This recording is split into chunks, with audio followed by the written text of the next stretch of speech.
तो अपना चैप्टर चल रहा था बैंकिंग और उसका नेक्स्ट टॉपिक है मनी क्रिएशन। एक या दो क्वेश्चन इस मनी क्रिएशन में से आने वाला है, ठीक है ना। तो उसे ढंग से पढ़ना है कि हमको एग्जाम में क्वेश्चन को क्रैक करना है, ठीक है ना। अपना पूरा फोकस ही है एग्जाम में क्वेश्चन क्रैक करना। तो मनी क्रिएशन देखो बेटा, होता क्या है, पैसा तो देखिए अभी अब हम पैसे के आगे पीछे घूम रहे हैं अपन, ठीक है गरीब लोग लेकिन पैसे के आगे पीछे घूम रहे हैं, इसलिए तो हम बैंकिंग और मनी टॉपिक को हम पढ़ रहे हैं। तो देखो मनी क्रिएशन, बैंक का काम क्या है।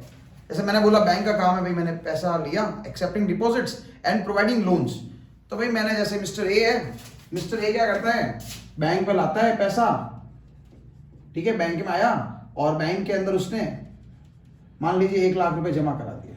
उसने क्या कर दिया, 1 लाख रुपए जमा करा दिया। उस 1 लाख का पैसा बैंक क्या करेगी, किसी और को दे देगी, मिस्टर वाई को दे देगी और मजे करेगी बैंक। ऐसा तो पैसा बढ़ेगा कैसे, इकोनॉमी में पैसा कैसे आएगा, बूस्टअप कैसे होगा पैसा, या 1 लाख रुपए वापस कहाँ जाएंगे, घूमेंगे कैसे पैसा, ऐसा। तो इस ऑल पार्ट को मतलब पैसे का जो रोटेशन होता है वो कैसे होता है। तो बैंक का बेसिकली क्या काम है, ऐसे देखने को तो ये है कि providing loans and accepting deposits, लेकिन सिर्फ यहां तक सीमित नहीं है उसका काम, यहाँ लिमिट नहीं है उसका काम। उसका काम वाइड स्कोप है। वाइड स्कोप कैसा है बेटा, जैसे मिस्टर ए आया, उसने बैंक में लाके 1 लाख रुपए जमा करा दिया। अब बैंक क्या करेगी, मिस्टर वाई को रुपए दे देगी उधर। अब मुझे बात बताओ, मान लीजिए जैसे मैंने होम लोन लिया, ठीक है, मैंने होम लोन लिया तो बैंक ने मुझे लोन दे दिया 1 लाख रुपए का। अब ये लोन, जैसे मैं हूं मिस्टर वाई, मुझे बैंक ने 1 लाख रुपए दिए, मैं उस 1 लाख का कहीं ना कहीं तो पेमेंट करूंगा। मे भी मेरे मकान की रजिस्ट्री करवाने में करूंगा, मे भी मेरे सेलर को पेमेंट करूंगा, मे भी मेरे घर में फर्नीचर करूंगा, कुछ न कुछ तो पेमेंट करूंगा। तो मिस्टर वाई क्या करेगा, ये पैसे को मार्केट में कहीं ना कहीं क्या करेगा बेटा, एक्सपेंडिचर करेगा। क्या करेगा बेटा, मार्केट में कहीं ना कहीं जाके एक्सपेंडिचर करेगा ही करेगा। मार्केट में कहीं पे भी एक्सपेंडिचर करो, सपोज दैट कि मैंने उसकी फर्नीचर करवाया 1 लाख रुपए का। क्या करवाया बेटा, मैंने 1 लाख का फर्नीचर करवाया, तो मैंने किसको पेमेंट कर दिया, फर्नीचर वाले को पेमेंट कर दिया। किसको पेमेंट कर दिया बेटा, फर्नीचर वाले को पेमेंट कर दिया। फर्नीचर मतलब जिसको कारपेंटर बोलते हैं इंग्लिश में, उसको पेमेंट कर दिया, कारपेंटर। तो मैंने कारपेंटर क्या करेगा, उस पैसे को कहीं ना कहीं वापस डिपॉजिट करेगा कहीं ना कहीं। तो ये पैसा क्या होता है, घूमता रहता है। ये पैसा क्या, साइकिल घूमती रहेगी, और ये पैसा जैसे घूमती रहेगी, साइकिल घूमती रहेगी, और ये मनी क्या होती रहेगी, क्रिएट होती रहेगी। सर ये पैसा घूमता रहेगा तो मनी कैसे क्रिएट होगा, या ये पूरा पैसा ही क्या बैंक लोन कर देगा। तो उसके पीछे लॉजिक्स है, उसके पीछे कुछ रीजन है, उसको समझते हैं। अमेरिका वर्ल्ड की सबसे बड़ी इकोनॉमी इसको बोला जाता है। एक अमेरिका के अंदर एक बैंक थी, लेमन ब्रदर्स। कौन सी बैंक थी बेटा, लेमन ब्रदर्स। लेमन ब्रदर्स में क्या होगा, एक चल रहा था, मिस्टर ए आता था, बैंक को रुपए देता था, और बैंक क्या कर देती, उस पैसे को लोन में दे देती, और ये चलता रहता था। मतलब खुद के पास कुछ भी सेफ्टी नहीं रखती थी। ऐसा चलता गया चलता गया चलता गया, और एक दिन क्या हुआ, मिस्टर वाई ने आके बोल दिया साहब पैसे नहीं है, पैसे नहीं है। तो मिस्टर ए आया, मिस्टर ए की डिपॉजिट थी, बैंक को बोला सर पैसे दो, पैसे दो। क्या बोला बैंक ए ने कि सर पैसे दो। क्या बैंक ये बोल सकती है मिस्टर ए को कि वाई से पैसा नहीं आया तो मैं क्यों दूं, ऐसा तो नहीं बोल सकती बैंक कभी भी। तो अगर हम सारा पैसा आगे दे देंगे, तो अगर सामने वाला डिफॉल्ट कर देगा पैसे का, तो हमारा कस्टमर भी क्या हो जाएगा, बर्बाद। कैसे देगा, सिंपल सी एकदम सिंपल चीज बताता हूँ। मेरे जेब में 10,000 रुपए, मैंने तेरे जेब में रख दी 10,000 रुपए, आपके जेब में 10,000 रुपए रख दिए। मैंने बोला यार तू ले ले लोन और मुझे ब्याज देता रहना। मैंने पैसे कहाँ से लिए थे, मैंने पैसे लिए थे तुम्हारे पापा से। आपके पापा ने मुझे दिए पैसे और मैंने आपको उधार दे दी, और मेरा तो ठीक है यार, ब्याज आ रहा है और ब्याज जा रहा है, कोई तकलीफ नहीं। एक दिन क्या हुआ, आपने आके बोले सर मेरे तो पैसे हुए खत्म, अब क्या करूं। आपके पैसे खत्म हो गए तो क्या मैं वापस मेरे सीनियर से जिनसे मैंने पैसे उधार लिए, मैं तो नहीं बोल सकता ना पैसे खत्म हो गए, मुझे तो पैसे चुकाने पड़ेंगे। तो पैसा कहाँ से लाऊंगा, तो पैसा नहीं चुका पाऊंगा तो मैं क्या बन जाऊंगा, इंस्टॉलमेंट, दिवालिया जिसको बोलते हैं इंस्टॉलमेंट। मैं क्या बन जाऊंगा, इंस्टॉलमेंट। ऐसे तो लोग क्या हो जाएंगे, इंस्टॉलमेंट होते रहेंगे। मतलब जो आदमी सही है वो क्या हो जाएगा, इंस्टॉलमेंट, और इसने पैसे खाए, उसने मजे कर लिए। तो reserve bank of India RBI ने क्या किया, एक रेस्ट्रिक्शन लगा दिया। किस फॉर्म में रेस्ट्रिक्शन लगा, सीआरआर एसएलआर के फॉर्म में क्या लगा दिया, रेस्ट्रिक्शन लगा दिया, जिसका क्या नाम है बेटा, लीगल रिजर्व रेशियो। क्या नाम है, legal reserve ratio.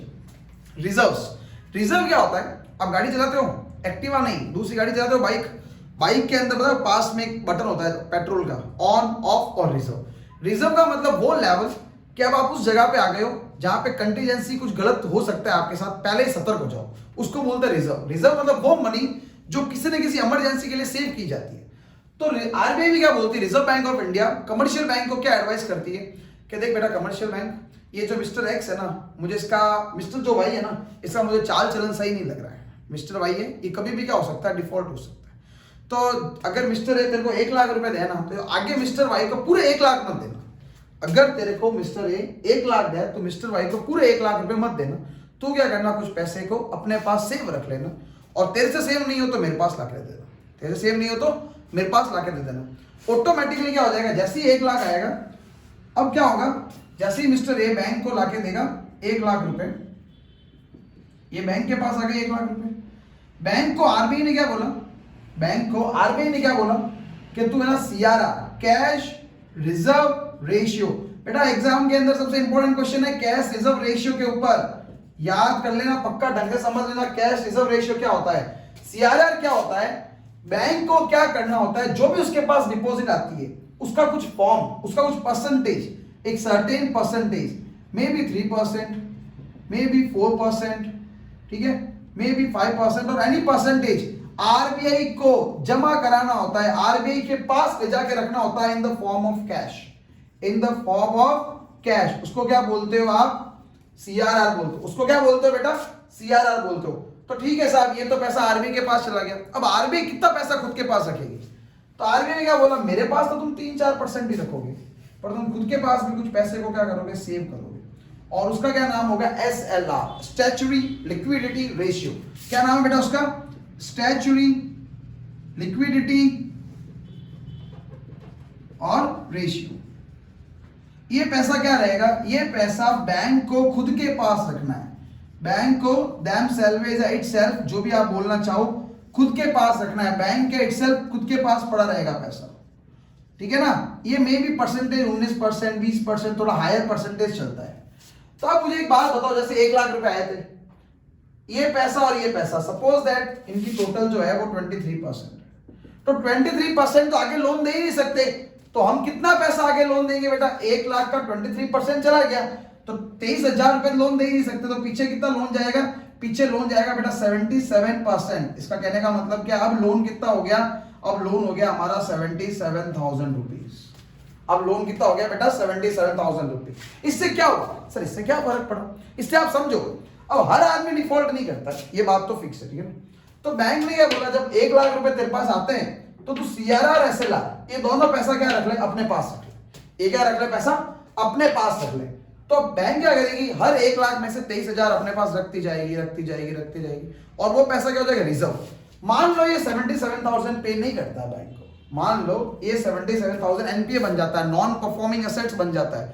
Non performing assets वो होते हैं ऐसे एसेट्स जो जहां से पैसा आना बंद हो जाए, क्योंकि बैंक का तो एसेट्स ही क्या है, प्रोवाइडिंग लोन्स, एडवांसेस, मतलब बैंक जिसको लोन देती है बैंक के लिए क्या बन गया, एसेट्स, उधार देते हैं पैसे बैंक, कस्टमर को पैसा उधार देगी तो बैंक के लिए वो कस्टमर के एसेट्स है, और वो परफॉर्म करना बंद कर देता है, इंटरेस्ट पे करना बंद कर देता है, उसको हम क्या बोलते हैं, एनपीए, नॉन परफॉर्मिंग एसेट्स।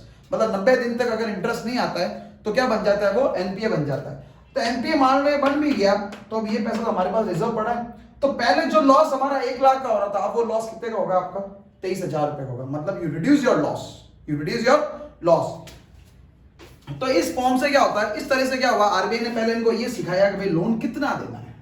अब ये पैसा देने से, ये 70,000 लोन देने से, 77,000 का जो लोन दे रहे हैं या सीआरआर को मेंटेन कर रहे हैं, उससे क्या होता है, मनी क्रिएशन होता है, इकोनॉमी में पैसा बूस्टअप होता है। तो कैसे बूस्टअप होता है वो समझते हैं, ठीक है।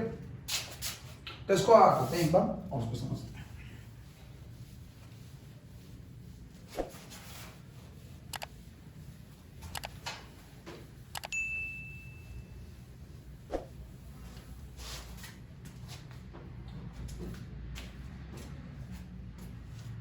तो देखिए एग्जांपल लेते हैं, सपोज दैट कस्टमर जाके सिर्फ 100 रुपए जमा कराता है, और हमारा जो लीगल रेशियो है, और जो हमारा लीगल रेशियो है वो कितने परसेंट है बेटा, लीगल रेशियो, हमारा लीगल रेशियो है 25%। कितना है लीगल रेशियो, 25। तो देखो पहली बार जब कस्टमर जाएगा फर्स्ट टाइम, तो कितने रुपए जमा करेगा बेटा, 100 रुपए जमा करेगा। उस 100 रुपए का रिजर्व कितना रह जाएगा, हमारा रिजर्व रह जाएगा 25। तो बेटा लोन कितना जाएगा उसका, उसका लोन जाएगा हमारा 75 रुपीज। कितना जाएगा बेटा लोन, 75। अब ये 75 किसी न किसी फॉर्म में तो वापस बैंकिंग चैनल में आएगा ही आएगा, तो वापस ये 75 किसके पास आ गया बेटा, बैंक के पास आ गया। ये 75 किसके पास आ गया बेटा, बैंक के पास आ गया। बैंक क्या करेगी, 75 को वापस 25% किस में डाल देगी, रिजर्व में।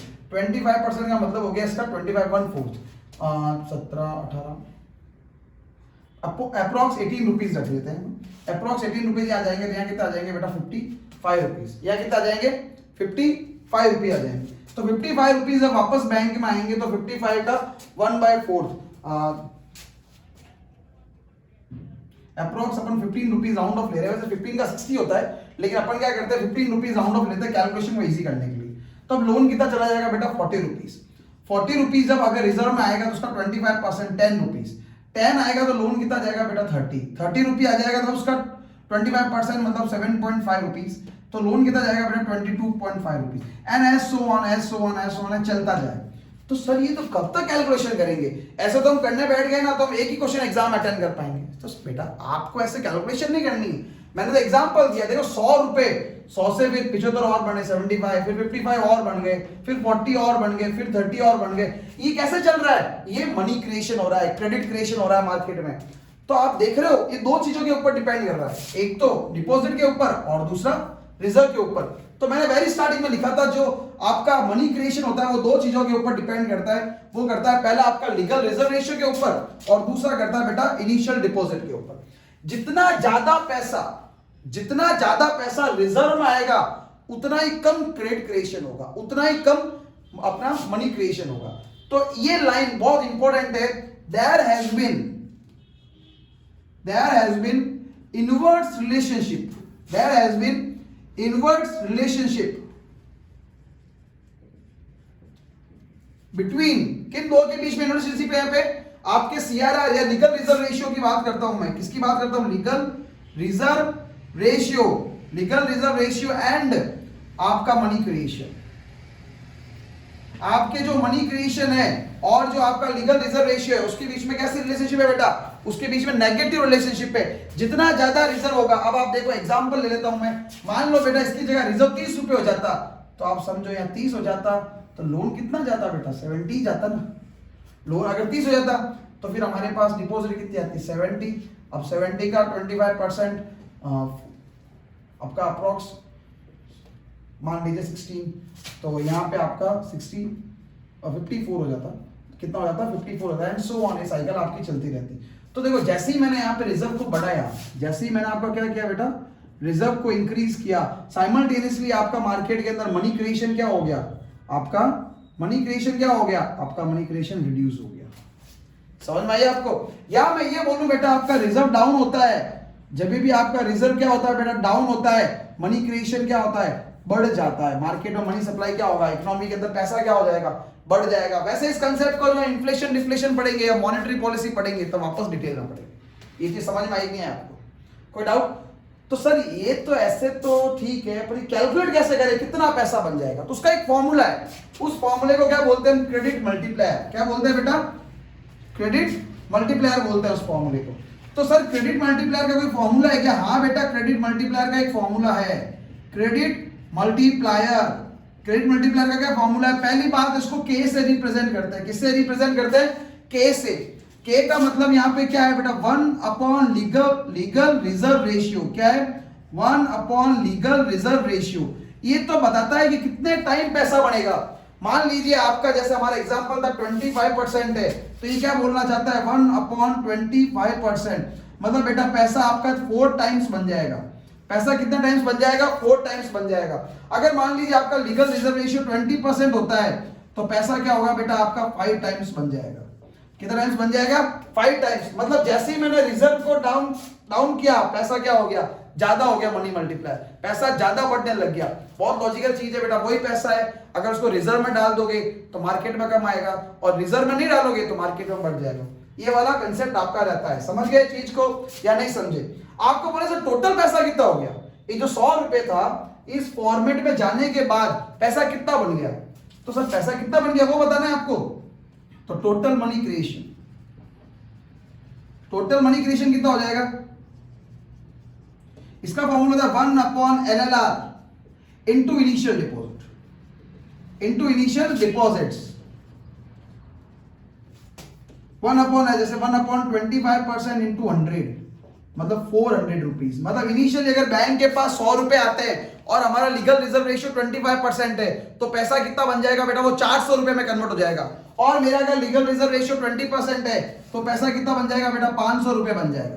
मतलब अगर मैं चाहता हूं कि इकोनॉमी में डिफ्लेशन चल रहा है, लोगों के पास पैसा नहीं है, तो मैं क्या करूंगा, अपना सीआरआर, एसएलआर, रेपो सब डाउन कर दूंगा और उससे क्या होगा, मार्केट के अंदर पैसा बूस्टअप होना चालू हो जाएगा, पब्लिक के पास पैसा क्या चला जाएगा, ज्यादा चला जाएगा।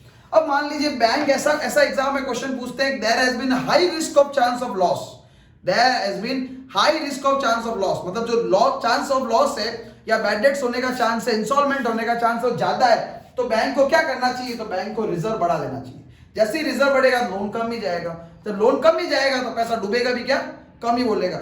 सिंपल सा बात है बेटा, आपकी जेब में 1000 रुपए है, आपका दोस्त आके आपसे मांगता है यार 200 रुपए दे दे, ठीक है, या रुपए दे मेरे को, अब आपको पता है ये पैसे वापस देने वाला नहीं है, तो आप उसको पैसे दोगे या नहीं दोगे, आप नहीं दोगे पैसे, आप दोगे तो कितने दोगे, थोड़े कम दोगे, तो आपने क्या किया, रिजर्व को फेड कर दिया। जहां पे हमको लॉस लगता है, हमारा जो चांस होता है लॉस का, वो हमको ज्यादा लगता है, तो हम रिजर्व को बढ़ा देते हैं। या ऐसा लोग जो पैसा देने में इजीली है, बहुत आसानी से पैसा रीपे कर देते हैं, वहां हमारे रिजर्व को क्या कर देते हैं, डाउन कर देते हैं, और सामने वाले को पैसा पे कर देते हैं।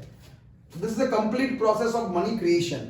आपको कुछ भी डाउट है तो आप पूछ सकते हो, सीआरआर क्या होता है, एसएलआर क्या होता है, कमेंट बॉक्स के अंदर आप डाउट डालिए और क्लियर होता है, ठीक है बेटा। यहाँ बोर्ड पे एक और चीज लिखी गई, कैश डिपॉजिट रेशियो, ये क्या होता है, ये देखिए, ये है ना, अभी जो नई वाली बुक है वहां पे तो डाउन हटा दिया इसको, लेकिन मैं आपको बता रहा हूँ क्या होता है कैश डिपॉजिट रेशियो। जैसे मैं कस्टमर हूँ, इंडिया की बात करते हैं, जैसे हम लोग ट्यूशन पढ़ाते हैं या कुछ भी बिजनेस है, समोसे की दुकान है, ठीक है, बहुत इजी एग्जांपल लेता हूँ मैं, समोसे वेंडर शॉप है, समोसा कचौरी जो बेचते हैं, आप देखते हो, आप जाते हो, जैसे एक समोसा 20 रुपए का आता है, तो यू पे 20 रुपीज ईट समोसा, एंड ऐसे करके बहुत सारे दिन भर में कस्टमर आते हैं, तो उनके पास क्या पैसा इकट्ठा होता रहता है, और in the form of cash, liquid money, cash के फॉर्म में पैसा आता है, पर वो पैसा बैंक के पास जाता ही नहीं, या बैंक के पास कितना जाता है, मतलब कस्टमर का बैंक को डिपॉजिट करने को क्या बोलते हैं, कैश डिपॉजिट रेशियो। जितना ज्यादा कैश डिपॉजिट रेशियो होगा, जितना ज्यादा कैश डिपॉजिट रेशियो होगा, उतना ही ज्यादा मनी क्रिएशन होगा। बेटा जब आदमी बैंक में पैसे जमा कराएगा